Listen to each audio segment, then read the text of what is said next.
നമ്മുടെ കുട്ടികൾ പലപ്പോഴും തീരെ ചെറിയ കുട്ടികളെ പോലെ ബിഹേവ് ചെയ്യാറുണ്ട്, അല്ലെങ്കിൽ അവരെ പോലെ സംസാരിക്കാറുണ്ട് അല്ലേ? ആ ഒരു സമയത്ത് നമുക്കത് കേൾക്കുമ്പോൾ ദേഷ്യം വരും. നമ്മൾ ചിലപ്പം വഴക്ക് പറയുന്നുണ്ടാവും അവരെ, അല്ലെങ്കിൽ അവരെ കളിയാക്കുന്നൊക്കെ ഉണ്ടാവും. പക്ഷെ ഇതിന് പിന്നിൽ എന്തെങ്കിലും കാരണം ഉണ്ടോ എന്ന് പോലും പലപ്പോഴും നമ്മൾ ചിന്തിക്കാറില്ല. So hi there, this is doctor Arya Devi. ശരിക്കും പറഞ്ഞു കഴിഞ്ഞാൽ നമ്മുടെ കുട്ടികൾ സ്ട്രെസ്സിനോട് റെസ്പോണ്ട് ചെയ്യുന്ന ഒരു രീതിയാണിത്, അല്ലെങ്കിൽ അവരുടെ ഡെവലപ്മെൻറ്റിൻ്റെ ഒരു ഭാഗമായിട്ട് വളരെ കോമൺ ആയിട്ട് തന്നെ കാണുന്ന ഒരു കാര്യമാണ് ഇത്. നമ്മൾ ശരിക്കും ഒന്ന് ശ്രദ്ധിച്ചു കഴിഞ്ഞാൽ തന്നെ നമുക്ക് മനസ്സിലാവും, കുഞ്ഞുങ്ങൾ ഇങ്ങനെ ബിഹേവ് ചെയ്യുന്നതിന് മുന്നേ ആയിട്ട് തന്നെ എന്തെങ്കിലും ഒരു ചേഞ്ച് അവരുടെ ലൈഫിൽ ഉണ്ടായിട്ടുണ്ടാവും.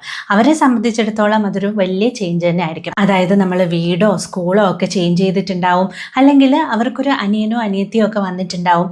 അങ്ങനെ ഏതെങ്കിലും ഒരു ചേഞ്ചിന്റെ ഭാഗമായിട്ടാണ് ഇത് കാണപ്പെടാറുള്ളത്. ഈ ഒരു സമയത്ത് നമ്മൾ പേരൻസ് ചെയ്യേണ്ടത് എന്താണെന്ന് വെച്ച് കഴിഞ്ഞാൽ, നമ്മൾ അവർക്ക് കൂടുതൽ അറ്റൻഷൻ കൊടുക്കാനായിട്ട് ശ്രദ്ധിക്കുക. അതുപോലെ തന്നെ അവരുടെ റൂട്ടീൻ ഒന്ന് സ്റ്റഡി ആക്കാനായിട്ട് നമ്മൾ ശ്രദ്ധിക്കണം. പിന്നെ ഒരു കാരണവശാലും നമ്മൾ അവരെ കളിയാക്കാനായിട്ട് പാടില്ല. ഇത് കുറച്ച് വീക്കുകൾ മാത്രം നീണ്ടു നിൽക്കുന്ന താൽക്കാലികമായിട്ടുള്ള ഒരു കാര്യമാണെന്ന് നമ്മൾ മനസ്സിലാക്കണം.